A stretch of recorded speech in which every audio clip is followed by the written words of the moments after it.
everyone, I'm Majiin and welcome into World Tour Weekly, your one-stop shop for all competitive flesh and blood news. This past weekend we had Calling Bologna, and we have several national championships including Canada's, Taiwan's, and many others this coming weekend. So today we're going to break down the Calling results and see how it lines up with our current understanding of the post-High Seas meta. We also have another powerhouse hero hitting Living Legend, so we'll talk about how the meta might change in her absence. Let's get into it. Alright, we're going to cut straight to the big news here. New won Calling Bologna and therefore was pushed over the Living Legend 1000 point threshold and is no longer legal in the Classic Constructed format. This will have pretty large ramifications for our future national events and also Pro Tour Singapore next month. Surely, new leaving the format is going to change the meta in pretty big ways, and we're going to talk about that. But first, let's talk a little bit more about the current meta in today's Metagame Minute.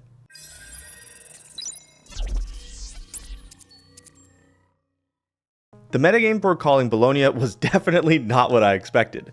Azalea tied Florian as the most represented deck in the room with 37 copies each.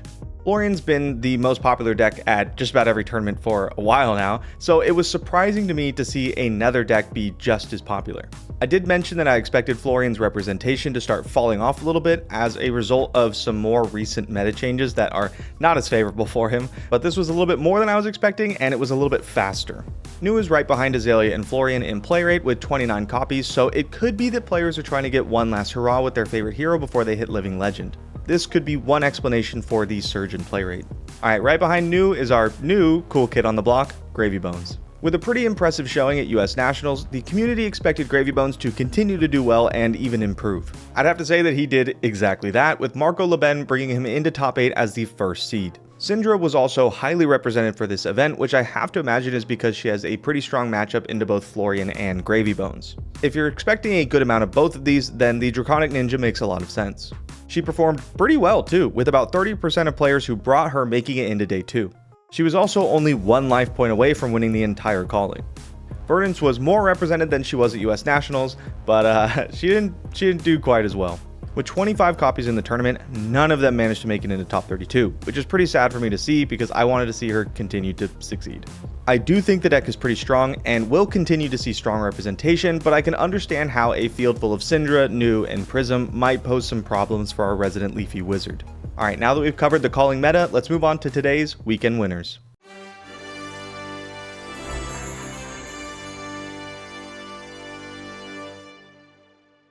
After 2 days of battling it out, the top 8 of Calling Bologna consisted of 2 copies of Syndra, 2 Vinsets, 1 Gravy Bones, 1 New, 1 Prism, and 1 Azalea.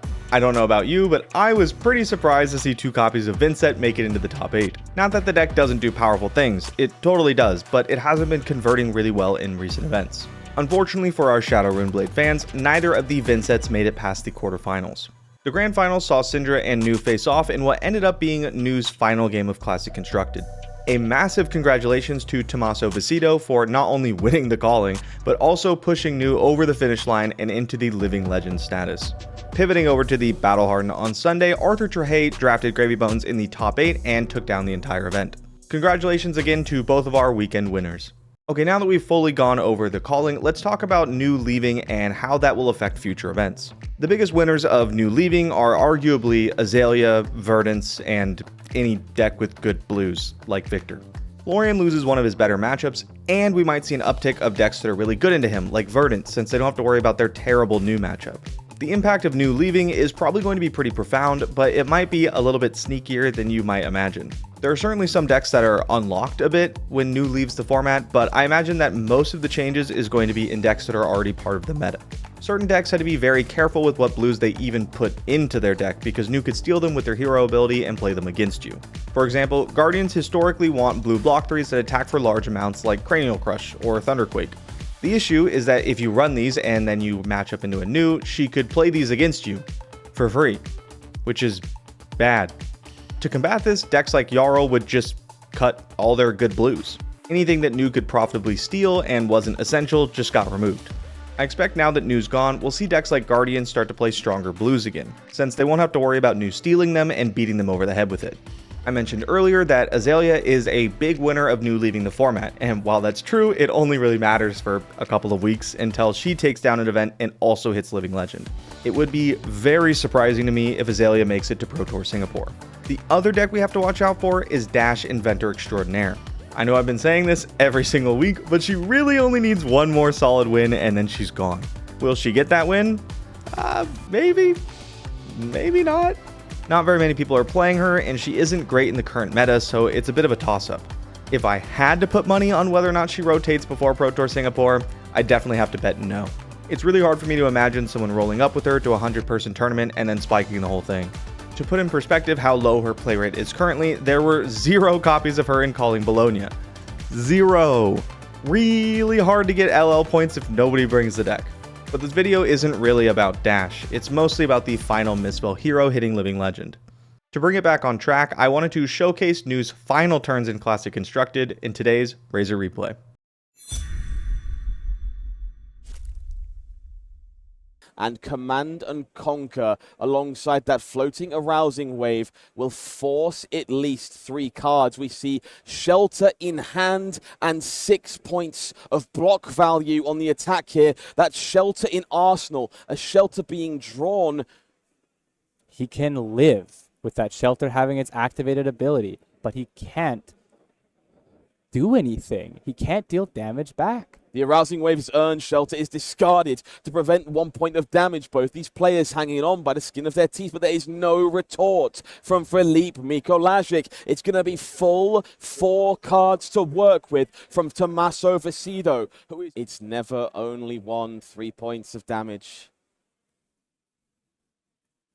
6 points of damage, who knows, go again. Available on the stilettos, we find the cut through will block. It will be just a nick, which is going to be enough to lock up the calling here in Bologna. Tommaso Vicido is your champion, and new alluring desire has reached Living Legend. If you couldn't tell by the life totals, that finals game was really close. We were 1 life point away from Syndra winning the calling and Nu being around for at least another week. Alright, this is the point in the video where in the past I would normally just kind of start guessing about what I think is going to happen in the future, and I'm not going to stop now. So guess number 1, Azalea leaves this week. She's in a very strong position meta-wise already, and then Nu just left, so she gets even better positioned. I also think that the player base more or less knows this. She's seen representation rise week after week ever since Pro Tour London. With the new 1.5 times LL point multiplier, I expect her to be gone immediately. Alright, guess number 2 is that Florian has a bad weekend. I think his time in the sun is up for now. He's a very strong deck, but the meta has been growing more and more hostile towards him, and I think Nu leaving only exacerbates that issue. Nu was strong into decks like Acilio and Verdance, which Florian really doesn't want to see. Gravy Bones is also on the rise, which has players digging for a counter, possibly a Draconic Ninja shaped counter. That would mean that not only is Gravy Bones getting more popular, a bad Florian matchup, but Syndra is going to be more popular to counter him, also a bad Florian matchup. It's really hard for me to see how he's going to keep his spot as the best deck after this current meta shift. Sure, he's still good into a lot of things, but a lot of the best decks and upcoming decks are very strong against him. So, who takes his spot? That leads me to guess number 3, which is that Gravy Bones becomes the new best deck. Board-based strategies have a long and storied history of being really good in Flesh and Blood. Particularly, they tend to be really good against Wizards, which is just the best.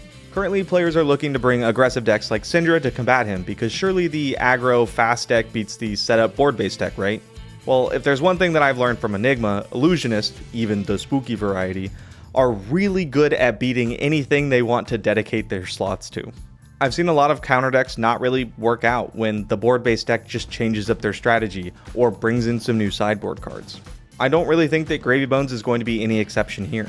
I do believe that in these next few weeks we're going to see a lot of decks prepared to combat the Necromancer Menace. But I also believe that Gravy Bones lists are only getting better every single week, and by the time the Pro Tour rolls around, I think they'll be fine-tuned and ready to combat the decks that were previously thought to be counters.